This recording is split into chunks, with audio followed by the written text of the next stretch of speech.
Well, welcome to the April Solo podcast. I was looking at virtual backgrounds and I just love this one. I thought I want to be sitting here with the fire and the sunset and just all the feels. The weather in Canada has been crazy. It has been winter, then summer, then spring, then winter, then fall, and repeat. So we've had temperatures that we see in the summertime here, and it's been a crazy, crazy month of weather in March. So here we are in April. Most businesses are done Q1 and lots of conversations for what was set for Q1 goals, what was achieved, what wasn't achieved, and why.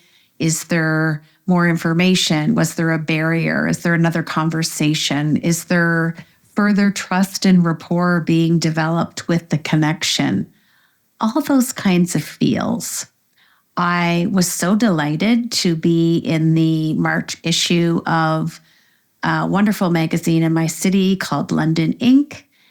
Thanks and shout out to Gord Delamont. And he did a beautiful feature with some questions and titled the interview, Lead Well, Live Well.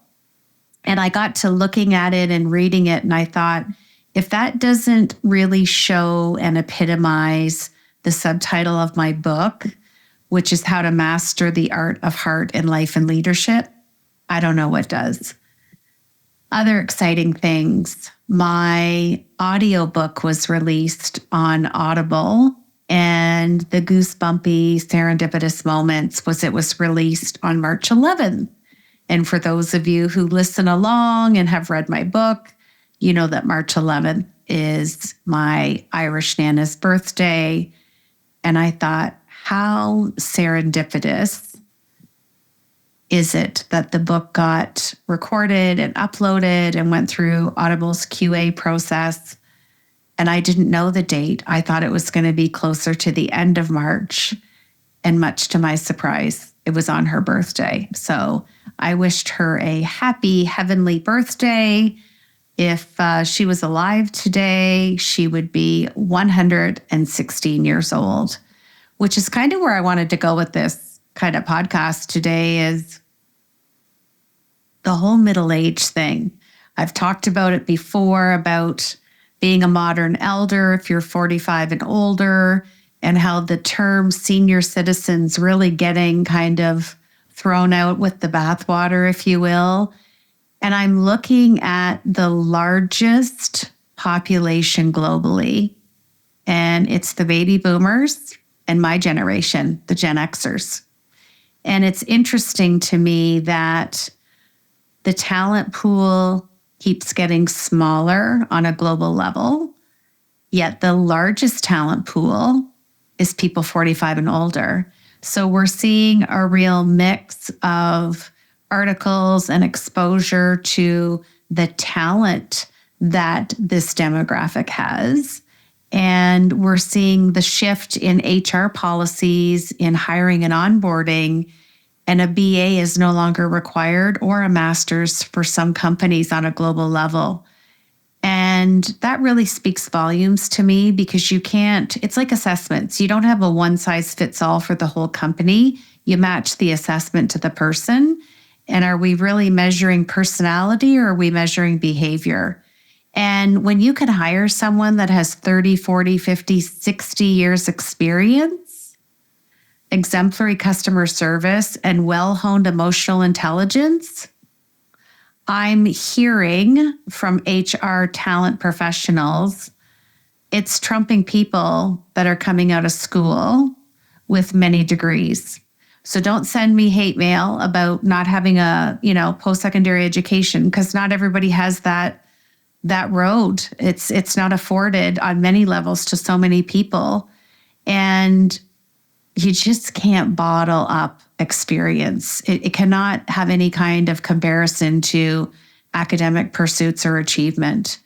And I'm hearing this and having a lot of conversations around it with clients, with prospective clients, with the 3 organizations that I work within globally. And if the talent pool is getting smaller, we have to come up with another resolution. And that is to find the talent that may not have the criteria specified for said job or role and responsibility. But if you can onboard someone with multiple decades of experience, I just don't think anything's better than that. You can always train the technical aspect of a role, but I'm going to leave you with this question to think about. Can you really train the soft skills, the emotional intelligence? Do you think people just have it or they don't have it? Do you think they can have it? Can they change? Can they adapt? Can they grow? And if they do, is it sincere? Is it real? Is it authentic? I'm going to let you ponder and ruminate on that because that's a question that I have and receive minimally on a weekly basis. And some people can say that on a resume. They can portray it in an interview, and then they get into the job. And I've had companies say this person is not who we interviewed or how they portray themselves on their resume. So very interesting dynamic. So here we are, the start of Q2 for 2024. I had some hefty goals and I'm plowing through them. But I'm also allowing some time to do nothing because I came off writing the book, marketing the book. It's been a lot of work. Also got into Indigo in Canada, which is great. My public library. I got in our local college that I teach at. So lots of libraries also have my book. So it feels rewarding that I've done and written a book that's in ebook format, paperback, and now audiobook. I recently had a holiday in Punta Cana. The weather was great. And I mapped out the research and the layout of my next book, which is going to be a children's book on leadership. And some other fun things that I'm going to continue to do within my own community is giving back to our younger leaders. So I went back to my high school, which was super fun. I hadn't walked in that building in 40 years. I left there at 18 and I'm on the heels of 58. So how cool is that? I also enjoyed speaking to 30 grade 12 students at my high school and telling them my story of what it was like landing there when I was 14, coming from a small rural high school to a very large city school. It was social shell shock. That's a tough one to say with 3 S's. But it was meaningful, and I get back so much spending time with young people. And we had a fireside chat and I left them my book and they had some great questions, and I'm excited to see where they will be in 5 to 10 years on their leadership journey. I also visited a local nonprofit called Youth Opportunities Unlimited, YOU, and I got to spend an evening with some youth. And again, just listening to their stories and sharing my story and showing them that in order to lead and be a leader and really immerse yourself in leadership, it all starts with a conversation. And just to follow up on my point about post-high school education, you don't have to have initials after your name to be kind. And that's the biggest message that I instill in these young people. And I just love their curiosity and their awe and their wonder and just all the visionary leadership that they're having with their thoughts and their dreams and their goals, and to just, share my journey a little farther down the road. And 40 years to an 18-year-old is like eternity. So, because I remember being that 18-year-old and thinking people in their 50s were old. Not anymore. We're halfway.